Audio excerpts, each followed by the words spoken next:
Hello students, I hope all well. आपकी तैयारी अच्छी चल रही होगी। तो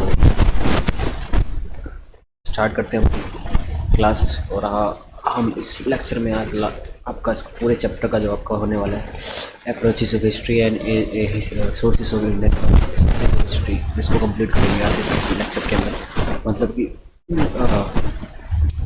इतिहास लेखन के दृष्टिकोण को हमने समझा था। मार्क्सिस्ट व्यू, मार्क्सवादी दृष्टिकोण, आधुनिक दृष्टिकोण, मॉडर्न व्यूज़, अप्रोच जिसको बोलते हैं हम वो।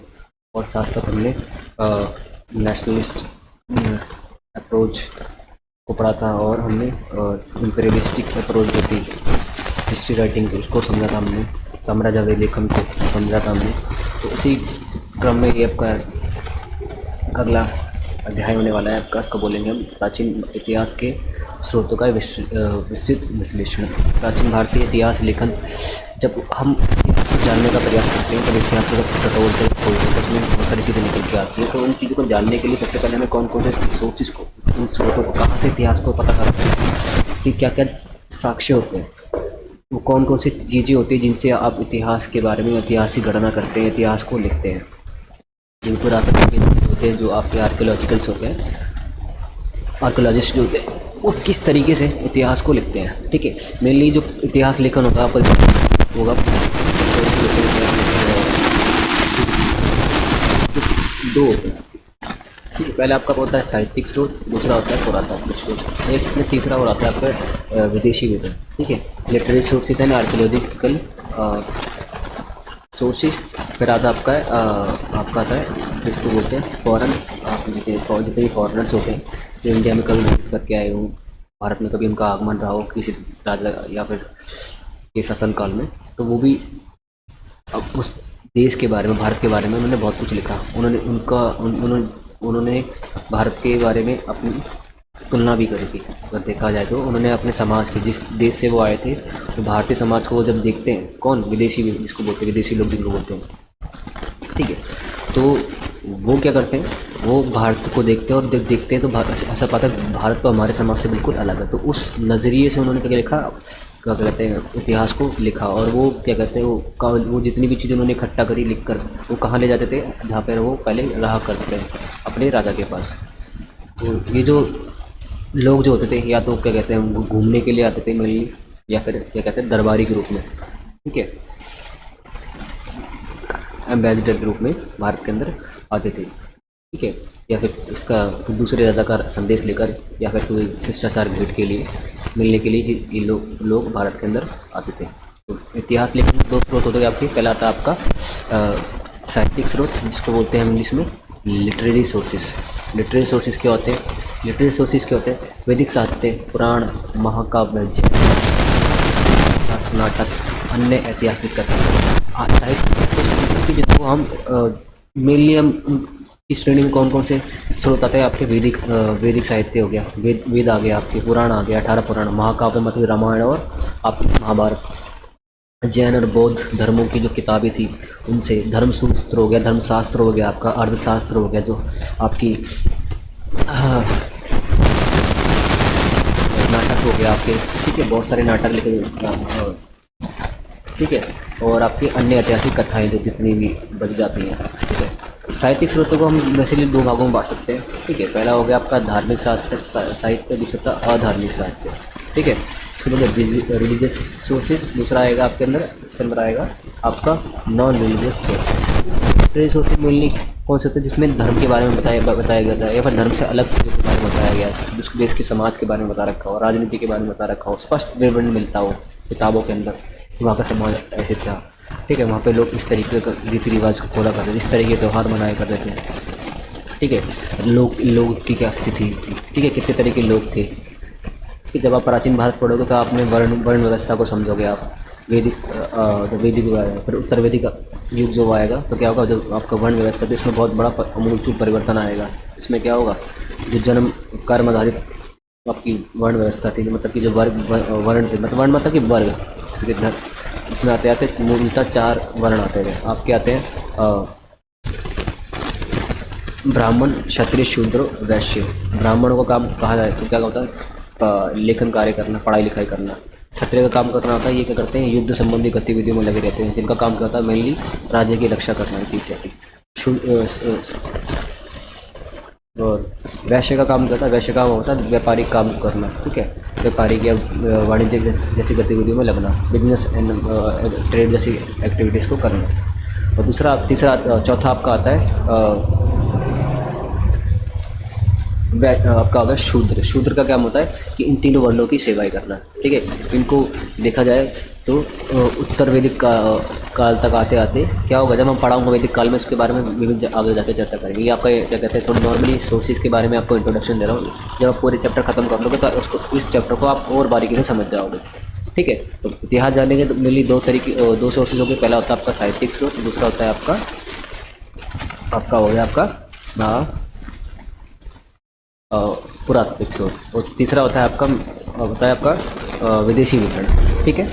लिटरेरी सोर्सेज में क्या होगा, वैदिक कल्चर्स होगा, वैदिक लिटरेचर हो गया आपका, पुराण्स हो गए, इपिक्स हो गए, जैन एंड बुद्धिस्ट लिटरेचर हो गया, धर्मशास्त्र हो गया, अर्थशास्त्र हो गया, ड्रामास हो गया, अदर हिस्टोरिकल नैरेटिव्स हो गया, ठीक है।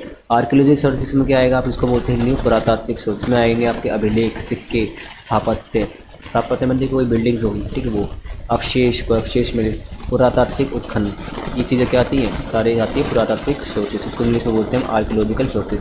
आर्कियोलॉजिकल सोर्सेज मतलब क्या होता है, मतलब कि आपने किसी भी एरिया में आप चीज़ें गए, इसको बोलते हैं मेनली बोलते हैं इसको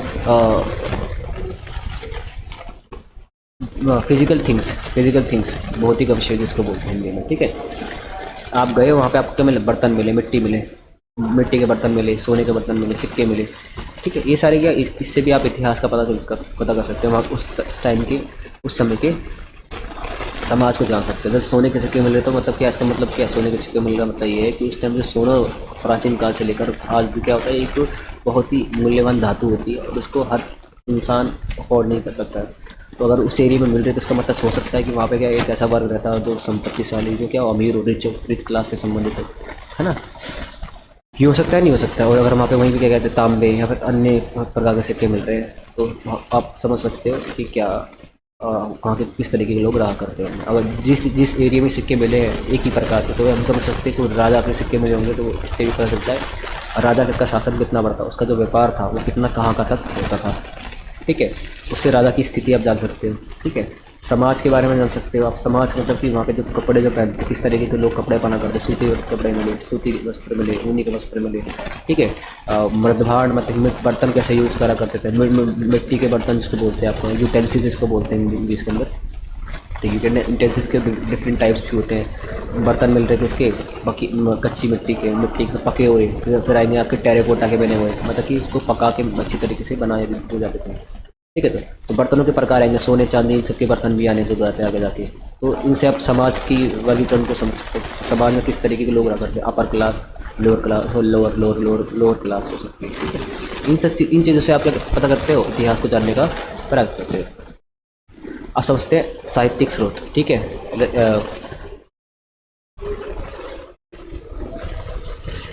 relatability of the literary sources, ठीक है, आगे चलते हैं।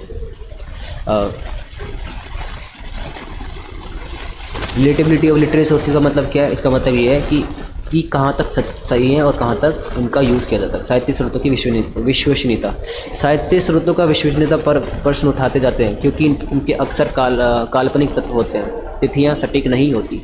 वैसे नोटिस कर रहा हूँ बहुत से पुराण हैं, ठीक है, आप उन्होंने ऐसी बातें बता रखी है, ऐसे राजाओं का जिक्र मिलता है जो आज तक अगर जितनी भी खोजे हुए, जितनी भी किताबें मिले तो उनका जिक्र भी नहीं है, ठीक है।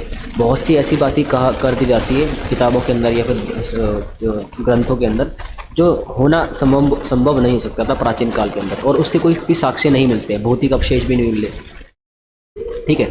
जैसे अगर किताब में लिखा है ताजमहल, अगर मान लो किताबों में लिखा हो कि सांझा लिखवा के गया हो अपने किताब के अंदर कि ताजमहल मैंने बनवाया, ये वो फलाना ढंग का, उसमें ये मैंने यूज़ करा, तो आज उसके बारे में हम जान सकते हैं कि ताजमहल खड़ा है आगरा के अंदर, तो उसको बोलेंगे फिजिकल स्टेट मतलब कि उसकी जो भौतिक अवस्था जो है वो, उससे आप पता कर सकते हो कि जो साहित्य में लिखा गया है, जो लिखा गया था लिटरेरी सोर्सेज के अंदर वो सही है। लेकिन प्राचीन भारतीय जो प्राचीन भारत का मतलब एंशिएंट हिस्ट्री को जब आप जानने का प्रयास करते हैं उसमें साहित्यिक स्रोतों के बारे में जो साहित्यिक स्रोतों में जो बहुत सारी बातें लिखी गई है उस पर विश्वास करना नामुमकिन है, क्योंकि जो कालक्रम जो होता है ना ये बहुत बड़ा था, बहुत बड़ा था। ये भी हो सकता है क्या पता लिखी गई हो और जो भी बातें लिखी वो सच हो, लेकिन जो भौतिक अवशेष नहीं मिल पा रहे हो, जैसे कि बहुत सारी चीज़ें होती है, लकड़ी की चीज़ बनती है, मिट्टी की चीज़ें बनती है, पत्थर जो होते हैं वो मिट्टी के बनाए, सॉरी घर पर मिट्टी के बनाए गए हो, ठीक है। और समय आते आते क्या होता है वो चीज़ क्या हो जाती है, वो ख़त्म भी हो जाती है। जैसे कि जो गंगा घाटी है जो आपकी मतलब कि जब आप वो देखोगे क्या बोलते हैं उसको चीज़ें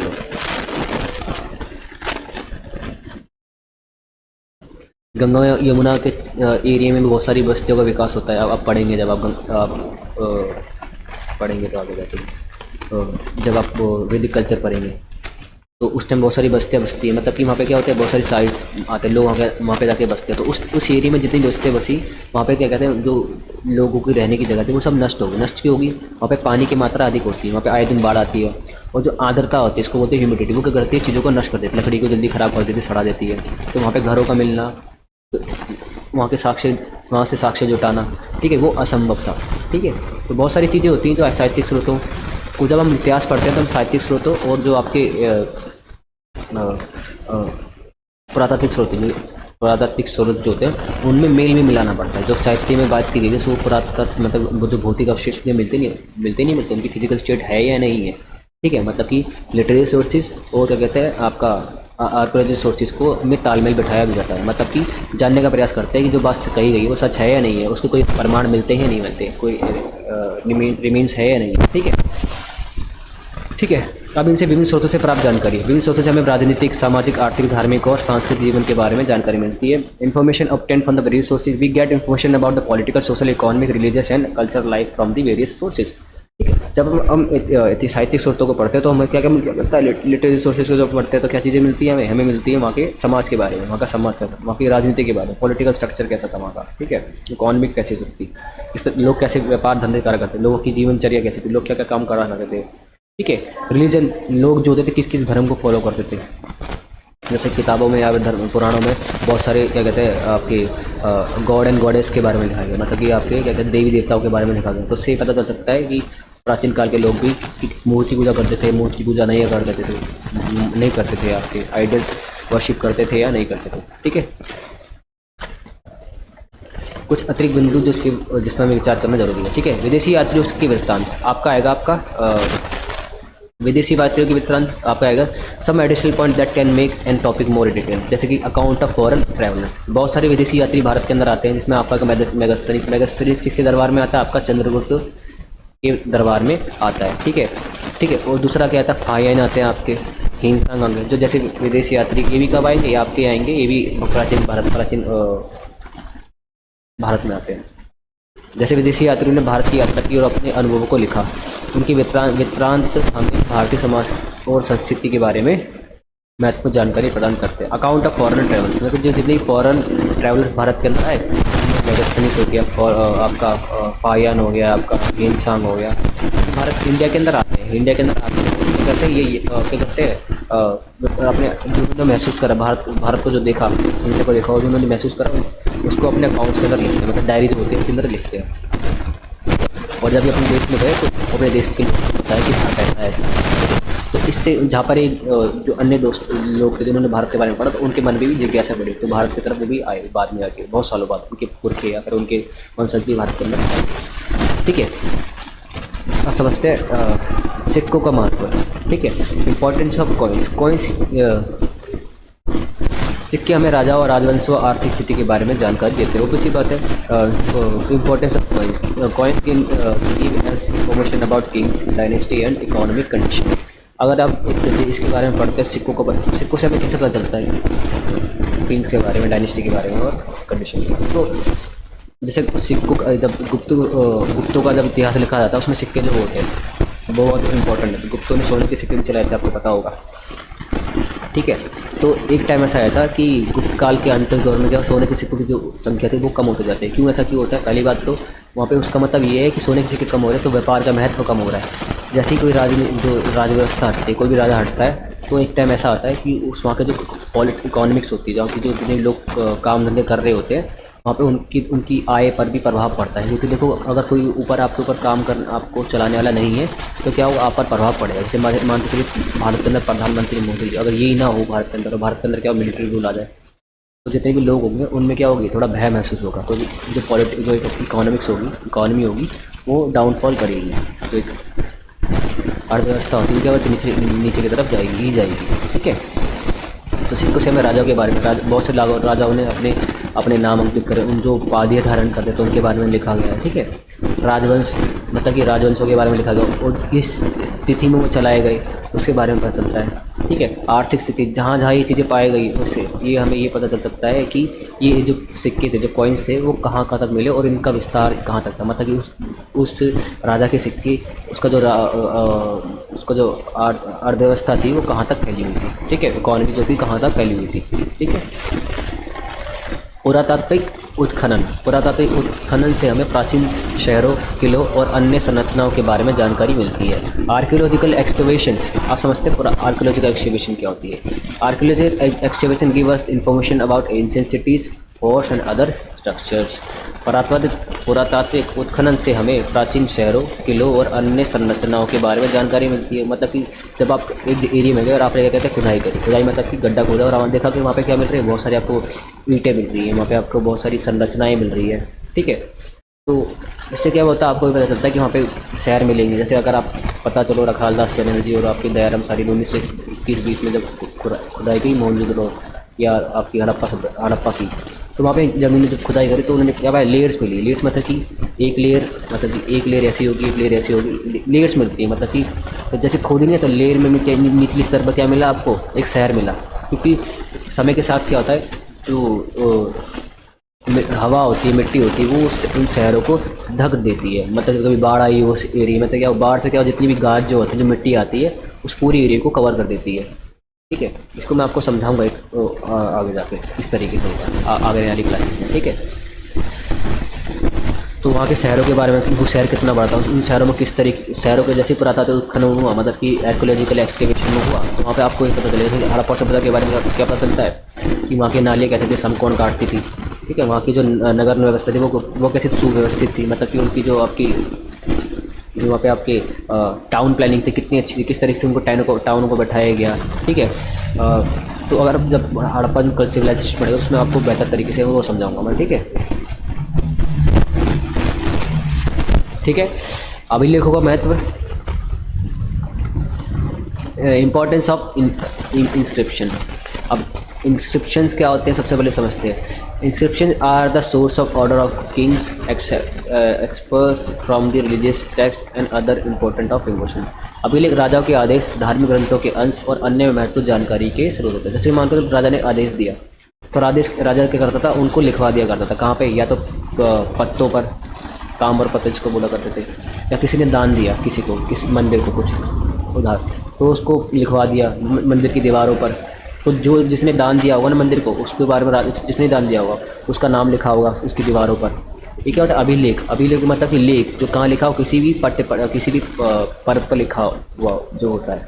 ठीक है, उसमें क्या हो सकता है, राजाओं के आदेश होते हैं। धार्मिक ग्रंथों के अंश, जैसे कि मान के चलो कुछ वेदों के मंत्र हो गए, वैदिक मंत्र हो गए, ठीक है ना, कविताएं होगी, इन सब चीज़ें कहाँ लिखी होती है, उन अभिलेखों पर मिलती है। ठीक है, और अन्य महत्वपूर्ण जानकारियाँ भी मिलती है। अब बताऊँगा आगे अभिलेख क्या होते हैं। ठीक है, इस साहित्यिक स्रोतों के बारे में बता रहा हूँ। साहित्यिक स्रोतों में क्या कहता है, अभिलेख हो गए, सिक्के हो गए, इन सब की। ठीक है, ठीक है, इत्यादि। साहित्यिक स्रोतों का मूल्यांकन आप करते हैं, एवोल्यूशन ऑफ लिटरेरी सोर्सेज। अब ये कहाँ तक सही है, कहाँ तक गलत है। ठीक है, जब इनसे हम कोई भी इतिहास लिखता है, जब इनको पढ़ता है तो हमें क्या क्या सावधानी बरतनी चाहिए, वो evolution of literary sources.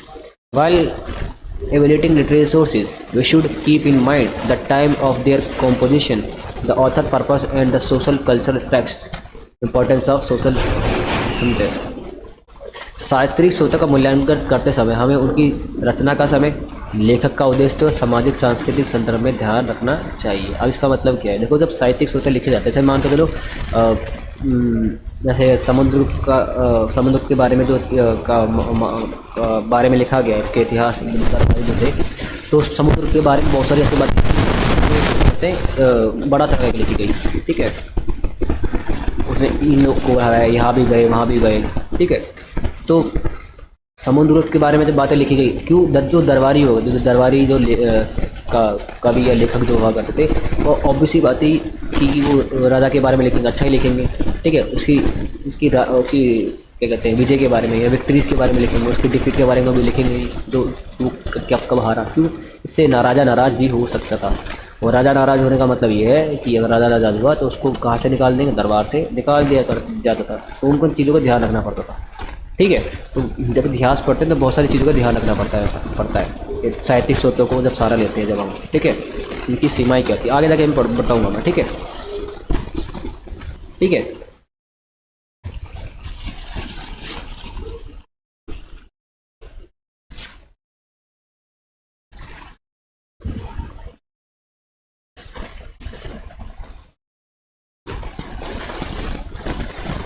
Importance of sources of Indian history. प्राचीन भारतीय इतिहास के स्रोत कौन से हो गया, कि महत्व क्या है, ठीक है। अब इसके महत्व समझते हैं। सबसे पहले होता है इतिहास का पुनर्निर्माण, ठीक है। जब इन इतिहासों को हम ढंग से, इन स्रोतों को हम ढंग से पढ़ लेते हैं, आर्कियोलॉजिकल सोर्सेज हो गया, चाहे हम बात करो लिटरेरी सोर्सेज हो गया, चाहे हम बात करो फॉरेन अकाउंट्स हो गए, इनको जब हम पढ़ लेते हैं तो हम इतिहास को अच्छी तरीके से लिख सकते हैं, पुनः लिख सकते हैं। ये स्रोत हमें प्राचीन भारत के इतिहास का पुनर्निर्माण करने में मदद करते हैं, ठीक है। Reconstruction of history, these sources help us to reconstruct the history of ancient city, ठीक है। समाज और संस्कृति की समझ, ठीक है। इन स्रोतों से हमें प्राचीन भारतीय समाज और संस्कृति की गहराई से समझ मिलती है। Understanding of society and culture, these sources give us deeper understanding of ancient Indian history and the culture, ठीक है, ये भी सही है। तुलनात्मक अध्ययन, हम इन स्रोतों की तुलना करके हम विभिन्न सभ्यताओं के बीच संबंधों को समझ सकते हैं। ओबीसी बात है। अब जब हम सिंधु घाटी सभ्यता को पढ़ते हैं, पहले इंग्लिश में पढ़ देता हूँ उसको मैं, कंपैरेटिव स्टडी।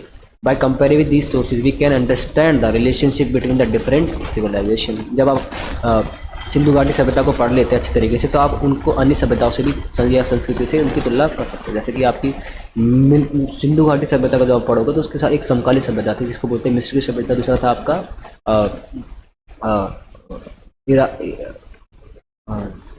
ईरानी सभ्यता जिसको बोलते हैं, ठीक है, मेसोपोटामियन सभ्यता, ठीक है। तो यहाँ इनसे हम तुलना करते हैं, ठीक है। जब हम तुलना करते हैं तो हम एक चीज़ समझ पाते हैं कि जो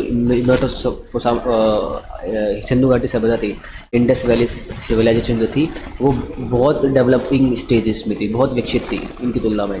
यहाँ के लोग क्या थे, शहरी जीवन जिया करते थे, वहाँ के लोग कैसे जीवन जिया करते थे, वहाँ पे लोग अर्बन मतलब कि ग्रामीण रूरल, और यहाँ के लोग अर्बन लाइफ जिया करते थे, ठीक है। यहाँ का जो व्यवस्था थी, शासन व्यवस्था थी, उसके बारे में थोड़ा हम तुलना कर सकते हैं। राजनीति के बारे, समाज के बारे में, वहाँ का समाज कैसा था। जब आप ढंग से आप इन सोर्सेज को पढ़ लेते हो तो आप किसी भी चीज़ को इतने सक्षम हो जाते हो कि आप कंपेयर कर सकते हो, ठीक है, एक चीज़ को दूसरी चीज़ से, ठीक है, एक फैक्ट को दूसरे फैक्ट से, ठीक है। आधुनिक इतिहासों द्वारा किए गए प्रयास, ठीक, attempt made by modern history. आधुनिक इतिहासों के विभिन्न स्रोतों से क्रिटिकल विश्लेषण करके प्राचीन भारतीय इतिहास को समझने का प्रयास किया, ठीक है। उन्होंने भाषा विज्ञान, पुरातत्व, अन्य विषय का प्रयोग करके इतिहास के बारे में अधिक सटीक जानकारी प्राप्त करने का कोशिश करी। Modern historians have attempted to understand the ancient history by critically analysis various sources. They have tried to get more accurate information about history by using linguistics, archaeology and other discipline. देखो जो modern historians आते हैं, जो आज के जो इतिहासकार हैं, वो थोड़े और एडवांस हो गए, उन्होंने टेक्नोलॉजी का यूज़ करना भी शुरू कर दिया। जैसे कि इसमें आपका आता है सैटेलाइट मैपिंग के थ्रू। सैटेलाइट मैपिंग के थ्रू क्या कर सकते हैं, वो उस एरिया को छानबीन कर सकते हैं इजीली कि वो एरिया कितना कहाँ तक फैला हुआ था। दूसरा क्या है, उन्होंने क्या कहते हैं, अगर उन्होंने जैसे मान के चलो कोई हिस्टोरियन है, ठीक है, उसने उसको क्या कहते हैं, वनस्पति विज्ञान की अच्छी जानकारी है, मतलब कि उसको पता है कि प्लांट के बारे में अच्छी पता है, तो वहाँ के वो क्या कहते हैं क्लाइमेट को भी समझ सकता है। और अगर उसको क्लाइमेट के बारे में पता है तो क्लाइमेट को भी समझ सकता है, वहाँ का वातावरण कैसा है, तो वहाँ पे किस तरीके की सोर्सेज मिलने की संभावना है, या फिर किस तरीके के सोर्सेज ख़त्म हो। तो जो आजकल के, कहने का मतलब ये है कि जितने आजकल के स्टूडेंट्स जो हैं वो क्या कहते हैं, डिफरेंट तरीके और डिफरेंट अपने जो उन्होंने हिस्ट्री राइटिंग के तरीके हैं, उसमें बहुत सारी चीज़ों को जोड़ लिया मतलब इसमें आपका नई टेक्नोलॉजी को यूज़ करना, इसमें आपका वनस्पति विज्ञान हो गया, प्राणी विज्ञान हो गया, ठीक है, क्लाइमेटोलॉजी हो गया, ठीक है।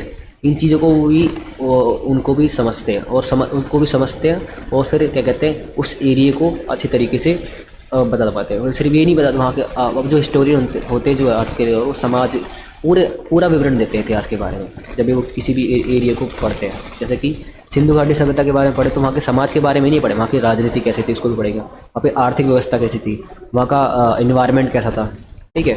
अगर वो विनाश हुआ तो कारण क्या हो सकते हैं, ठीक है। उसके वहाँ पे सोर्सेज रिसोर्सेज कैसे थे, वहाँ के आसपास कौन कौन सी नदियाँ बहती हैं, हर चीज़ को समझते हैं, फिर अपना जो व्यू होते हैं वो रख देते हैं, ठीक है। कंक्लूजन, प्राचीन भारतीय इतिहास के स्रोत विविध और जटिल है। इन स्रोतों का सावधानीपूर्वक अध्ययन करके हम प्राचीन भारत के बारे में अधिक जान सकते हैं। हालांकि इन स्रोतों की व्याख्या करते समय हमें सावधान रहने की जरूरत है और विभिन्न दृष्टिकोण को ध्यान में रखना चाहिए। The source of ancient history are varied and complex. By carefully studying these sources, we can learn more about the ancient history. However, while interpreting these sources, we need to be careful and take into account various viewpoint. ठीक है।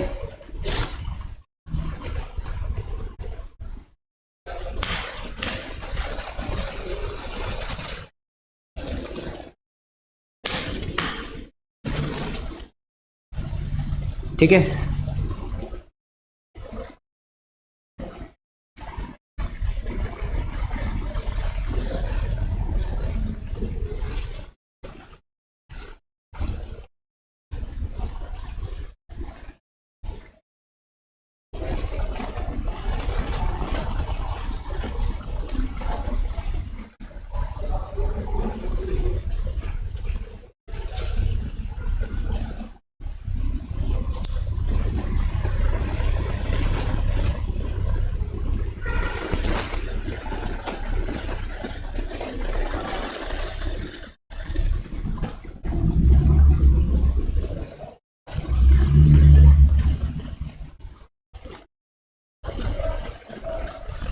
ठीक है, आज के लिए इतना ही काफ़ी है। मिलेंगे अपने नेक्स्ट वीडियो के अंदर, और नेक्स्ट क्लास के अंदर हम दोबारा इसमें जो भाग रह गया है साहित्यिक सोर्स को पूरा पढ़ेंगे, इसके कौन कौन से भाग थे, इसमें क्या क्या चीज़ें आती, फिर आर्कियोलॉजिकल सोर्सेज पे जाएंगे, फिर हम पढ़ेंगे आपका फॉरेन अकाउंट, देसी यात्रियों के विवरण, ठीक है। तो जय हिंद, जय भारत।